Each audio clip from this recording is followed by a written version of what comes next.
We hope Happy New everybody's had Year. a super holiday season and a happy new year.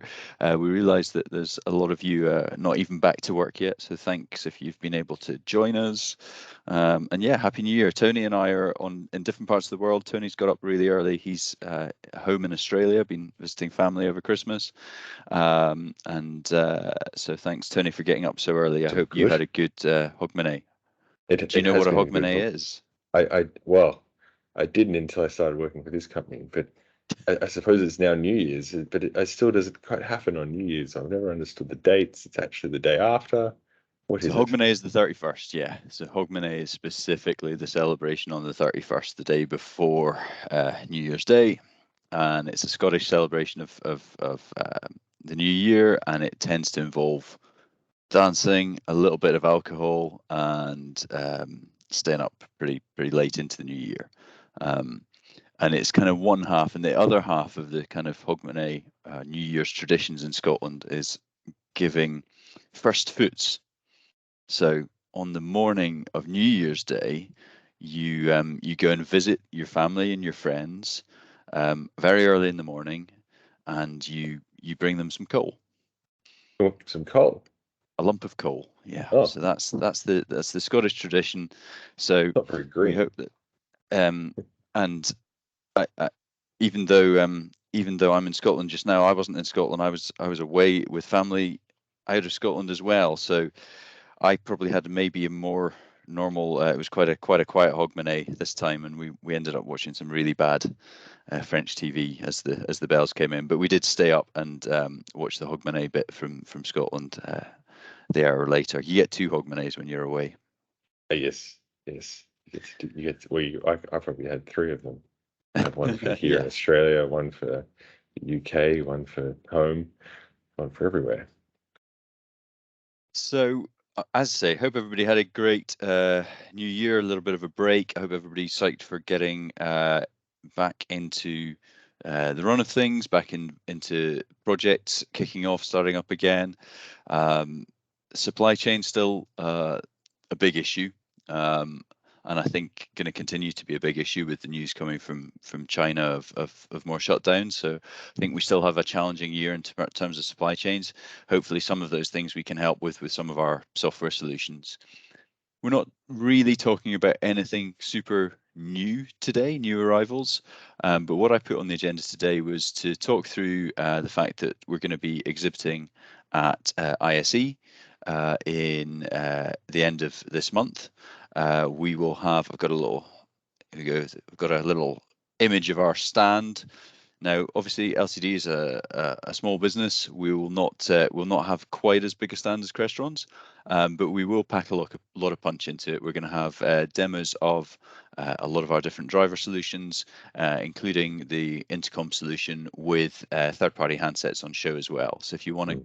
come and talk to us about that on Stand ISE, you can just pitch up and see us. There'll be some little maps on the Crestron stand showing you how to get there from the Crestron stand. We're not too far away from there. And you can also book a meeting by going on the Lighting Control website. It's lightingcontrol.co.uk/ISE 2023. We are on stand. No, not that one. CS616. Okay. Which is upstairs in the discovery area at ISE. So look forward to seeing you there. We'll also do our next podcast, our next webinar. Sorry, Podcast. live from ISE. So we just thought it'd be quite fun. It kind of fits on the cycle of the first of the month. We'll be on stand at ISE, so we will join you from there, and we'll Mm. probably do a little bit of a visit to the restaurant stand and have a look at anything and make some comment on some of the different things going on there. So as I say, not really new drivers today, but I wanted just to kind of revisit a couple of things that we've had out for some time. The pushover driver push notifications to mobile devices, Android and iOS devices. And what I've done today is just put together a little kind of case study, a little proof of concept, and we're going to have a talk about how we might achieve that. We're going to use a little bit of pass-through logic. I did realize while we were working through it, there's even just with our little systems, there's more than one way to do this. The email and the pushover drivers have existed for a long time before we had any of this pass-through logic that we've now introduced in our dynamic buttons, and there was actually ways to do it even before that. And depending on your requirement, there's sometimes two ways to skin a cat. If you've not joined us before, LCD is a restaurant services provider business based in Scotland, and we with representation all over the world. And we are talking today about some of our software for Crestron Home, our driver products. So the little scenario that I dreamt up, and the little scenario that I dreamt up to look at today, as I say, is just a pulling together a couple of different bits. This is, I haven't completely dreamt it up. This is a real scenario apart from the logic, the enable and disable logic that I've added into the middle. We were asked about 12 months ago to create a wine driver to monitor a customer's wine cellar. They wanted to monitor temperature and humidity, and they also wanted a couple of other inputs. They wanted notifications when the doors were opened and closed to the wine cellar, things like that. And we put together a unit using a little third-party device, which gives us that. And some of the features we put into there were some Crestron Home events for temperature thresholds. And we connected that up to, and they wanted an email notification if the temperature threshold had been breached within a 24-hour period. So I've just added in this little bit of logic here to the alert disabled and alert enabled side of things. And so this would give the client an ability to actually turn it off, on and off these alerts from Crestron Home. Is that right, Neil? That's it. Absolutely. Just go in there. Yeah, I just don't want to hear about that today. Yeah, so for this one, I've put it in as a, as you say, just a checkbox button we're going to put it in as, so that literally the user could kind of turn it on and off. This might be on a management room where you've got a few of these little logical switches where you have kind of enable, disable. The other thing is it could be tied together with a alarm set or alarm not set, or a scheduler, be that time-based or times of the year, etc. And in this example, that's our dynamic button. That's right. So button. we've got three drivers in the scenario. We've got our kind of third-party integration driver, which is talking to our temperature and humidity sensor.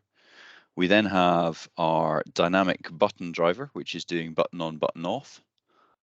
And then we have our email alert driver, which is what I've used in this situation. One interesting thing I wanted to bring up, and I've kind of popped the three of them around there. So in our notifications category in here, you'll see that we have if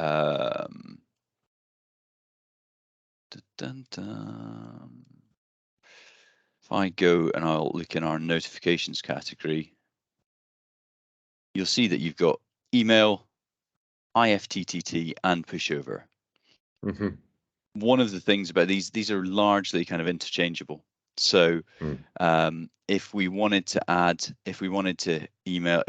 alert here to be a pushover and IFTT or a push notification and an email, or multiple emails, we've got power to do that, and with a very, very similar interchangeable interface. I should mention, obviously, once you get into the if this and that interface, you're actually got a lot more you could do beyond there in your own world as well, which is quite absolutely. Yeah. So what? So the flow here is fair. We've got 2 points at which we're passing in and out of Crestron Home's actions and events, and we've got our push button logic around enabled and disabled, and then we've got the setup on the email driver. So although I've got all these, so I've got most of these drivers loaded in here, I've actually chosen a slightly different version. I bear with me 1 second. Although I've chosen a slightly different version here, I've chosen the temperature humidity. So we've got a kind of the main one we did in the first place, which was the wine. Um, and we've got this other one which we did as kind of a non-branded version, which you could use for anything. So there was customers came back to us and said, well, we really like that wine driver that you have, but can we use it for a pool room or for a sauna or for something else? So I used that one instead. And what we can see in our actions and events here for this one is we have, I should have named my rooms better. So we're in the lounge here, and our monitor, we've got a temperature threshold and a humidity threshold. So Fantastic. within the driver settings, we can set the max and min levels. And what the driver does is it raises this event once within 24 hours when it passes from the normal range to out with the threshold. So in the original system that we created for the customer, we'd have just gone straight to email here, straight to triggering an alert. Fantastic. But what we're Very going to do simple. on this one is we're going to go through our little custom driver as well. This is just so we can get that end user to be able to turn on and off this feature at their own will, Absolutely. basically. Yeah. But And it's and I guess we keep talking about it, but it's logic, and I know it's very simple logic, but it is logic where which can start to build up more interesting scenarios and more flexible control.